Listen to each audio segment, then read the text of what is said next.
everyone, and welcome back to my channel. Today we are talking all about tools that I like to use for tarot readings. So these are going to be the things that I set up on my table when I'm doing a reading, whether it be at home or if I'm packing up my tarot tools and taking them somewhere to do a reading. Some of these things are nice to haves where I like to set them up when I'm doing readings at home, but that doesn't necessarily mean I have to take them with me if I'm going to do a reading somewhere, whereas other ones are pretty integral where I don't really like to read without them.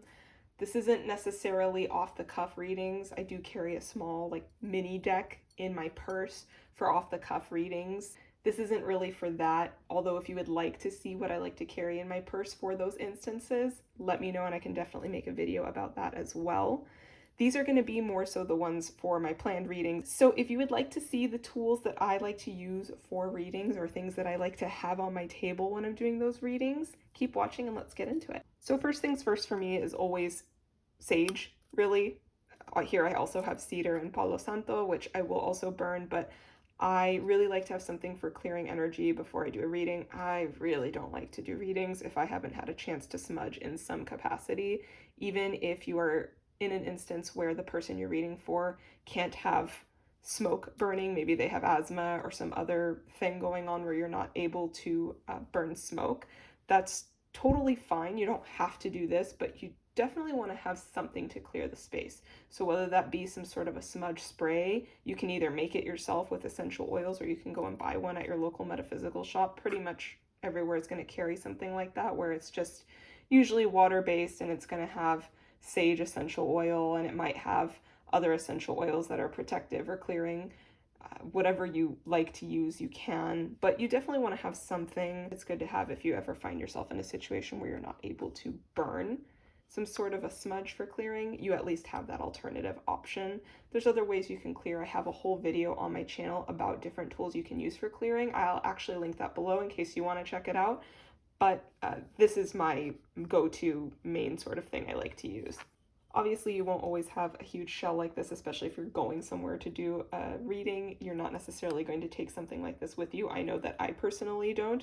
What I usually do is I just take an organza bag like this, and I fill it with a few loose sage leaves, way more than this, and I will throw in a small Palo Santo stick, something about this size that I've already used a few times I will throw in there.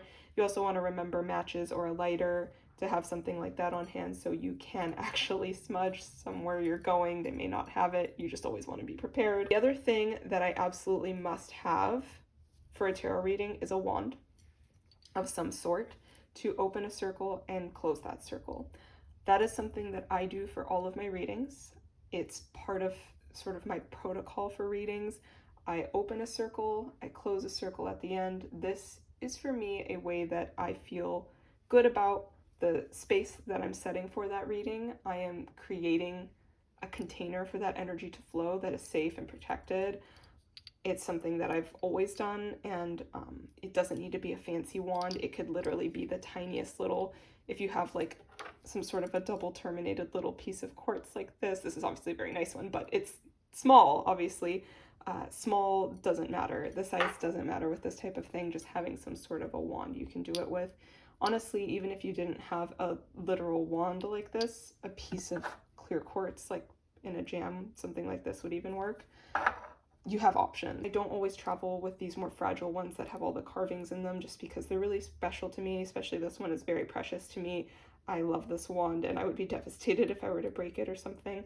I do, if I take it somewhere with me, I will wrap it. Selenite is just super delicate and fragile. These are both selenite wands. I don't know if I mentioned that. This, however, is what I would recommend to have. This is also a selenite wand, but you can see the edges are rounded. So this is still delicate, all selenite is, but this is far less likely to break. So this is a great one for like travel reading.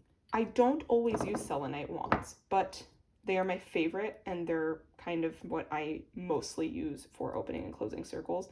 I love wands though, so I have a ton of wands made of different materials, different crystals. This is just kind of what I go towards, and this is, since I'm showing you my workhorse type of tools here, it's typically a selenite wand. This, my best friend makes these. This is a moon mist. So this is made with moon water, which is charged under the full moon, if you're not familiar with moon water. But this one is infused with the energy of the sun through the essential oils that are in it. I like to use this after I've smudged, I've opened my circle, then I like to spray some of this. Now, the reason I like to spray this is because I just feel it brings a really positive, energizing energy to the space. And I always feel like it just uplifts everything. If you just think about the energy of the sun, it's very uplifting. I think it just brings a certain level of brightness. I think it's good to start things off on a positive foot, and I view this as bringing a bit of positive energy to the space with the properties of the sun. So that's why I like to use this. Something like this, it doesn't have sage in it, but it could work as a clearing if you don't have this. I would prefer something with sage oil in it if I couldn't burn the smoke, but something like this could work as well. I do really like these mists. This one in particular, I have used other ones, but this one in particular I favor. The other thing that I really, really like to have is salt. I would say this is an essential. I like to have a piece of salt on the table. Keeps energies purified and cleared, and and this one in particular, I've mentioned this in that clearing video that I mentioned earlier, I like to almost like stamp the tops of my decks with it. A lot of people like to kind of lightly knock their decks against tables to clear energy out of them, or they run smoke. I will smudge them sometimes, and I will also give them a little stamp with this salt to kind of clear them. You can also do that with other crystals. I do that with some of the crystals I have here, but salt is essential in my opinion for my tarot readings. I like to have it on the table. Some other crystals I have here. This is window pane selenite. Doesn't matter, I didn't choose this because it was window pane selenite. I just wanted to have a piece of selenite that I always have around for readings, whether my wand changes or not. So if my wand is not selenite, there's still selenite on the table. That's the purpose of this piece being kind of in my little setup. The other stone I have here is smoky quartz. This is another one I like to stamp over my decks.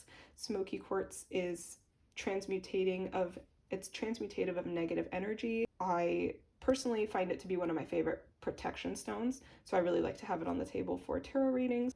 Then I have these little crystals here. These I carry in a different little bag, kind of like these that I was showing earlier. Sometimes I just take these little stones with me, and like this, if I'm going real light. Yeah, but I like to have smoky quartz on hand for readings. Like I said, it's one of my favorite protective stones, and I like that this has the red epidote in it. Just adds another layer of kind of grounding and protection. It's good to have some grounding on the table when you're doing a tarot reading. Some of the other stones I like to have on the table, I have rose quartz. This is a small little heart-shaped piece. I just like having little small tumbled type of stones that I can take with me because these are very easy to just throw in my bag, and I don't have to worry about them getting damaged. They're a little more resilient than a raw stone or a bigger stone. So this little rose quartz heart, obviously for love, that's a good thing to have on the table for readings. This is apophyllite. It's a tumbled piece of apophyllite. Usually you see this in a point, but this is a tumbled piece. It's just, again, easy for taking places. Apophyllite is an ascension stone. It's kind of an upper chakra stone, good for connecting to spirit, that type of thing. So I like to have that for tarot readings as well. And then this here is blue lace agate, which is a good throat chakra stone. So helping me convey messages properly. Good communication on both ends as well, though, from me and the querent, whoever I'm reading for, being able to have that good communication flow. And it's also a very soothing energy. It's good for anxiety and that sort of thing. It just keeps things very calm and serene, and so I like to have that on the table as well. So this is more of a like to have, nice to have piece, and I typically don't take this with me when I'm doing readings elsewhere, but I do like to have it on the table when I'm doing readings at home. And this is my beautiful blue kyanite sphere. I love this thing. But blue kyanite is good for alignment, aligning all of your chakras, bringing things into alignment in your life. If things are feeling off kilter, blue kyanite's a good one to meditate with, that sort of thing. So I like to have this on the table for tarot readings, just because I feel like I notice a difference when I do readings and this is on the table. It just kind of keeps things balanced as I move throughout the reading. Again, may sound very woo to some of you, but that's how I feel. So that is blue kyanite. Now, so those are all the tools here. The last thing that I have that I take with me when I do tarot readings is this cloth right here. So this, let me move these things. So this cloth I just purchased. I actually got this a long time ago now. This is from the fabric store, my local fabric store. I just picked something out that I liked, And I actually didn't buy this initially with the intention of making it my tarot reading cloth, but that's what it became. It's really beautiful. It has this shine in it, I think you can see here.